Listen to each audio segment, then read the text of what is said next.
name is Gabriel Garcia Roman, and I'm an artist and craftsman. I was born in Mexico, Zacatecas, Mexico, and raised in Chicago. And now I live in New York City. Yeah, I guess I realized I was gay at a very young age, but I knew that it was something that I shouldn't be, and so I tried everything not to be that or to identify as that. Growing up in a very traditional Mexican family where you hear the word maricon and like joto and like all of these words, derogatory words towards any kind of feminine or effeminate man was definitely one of the reasons why I didn't want to be, why I ran away from that or didn't want to be part of that. And also I grew up in the 80s where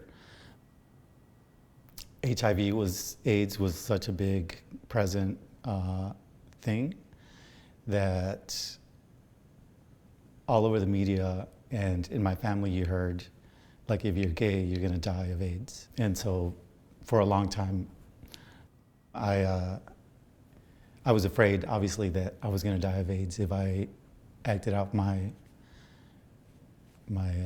gay tendencies. I didn't actually come out of the closet and didn't do anything until I was 19. And that day that I decided that I was gonna come out of the closet is the same day that I went to a gay bar, held hands with a guy, kissed a guy, had sex with a guy, all the same day. Well, growing up, I didn't really have a very strong relationship with my family, specifically with my parents. So when I came out to them, it was I sort of did it to hurt them. My family and I have worked through a lot of things. And so now it's a lot easier, obviously, like 20 years later, it's a lot easier to talk about my relationships with men, with my mom, with my dad, definitely with my siblings. But it took a while before they got comfortable talking about it and being okay with it. I was in a 5-year relationship with somebody who was in the closet. Anytime that his friends would come over, I always had to act like his friend, his best friend, but his buddy or whatever. And so I always had to tone down anything, like I couldn't cross my legs a certain way or do certain things, just so that we wouldn't so that we would stay under the covers or whatever. Before, I was only attracted to men that were masculine, and I use that fake argument that people now use or still use is like, oh, if I wanted to date a woman, if I wanted to date a woman, then I would date a woman and not somebody who's feminine, which that's what I used to say too, but now I'm a lot more open or a lot more okay with dating feminine men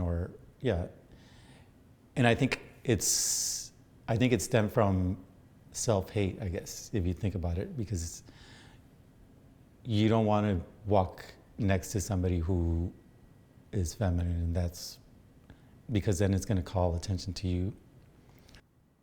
Where now I don't care what people think about me. It's happened to me quite often when I was going to clubs, gay clubs, or even in these apps or websites where I'll hit somebody up that, let's say it'll say on their profile, or they'll say Black and Latino or whatever. And then I send them a message and then they reply back like, oh, you're not my type, or you don't look Latino enough. And before I used to take it personal, but now it's just like, wow, that's ridiculous that you would think that. But I guess I get it. It's like they have a certain ideal or a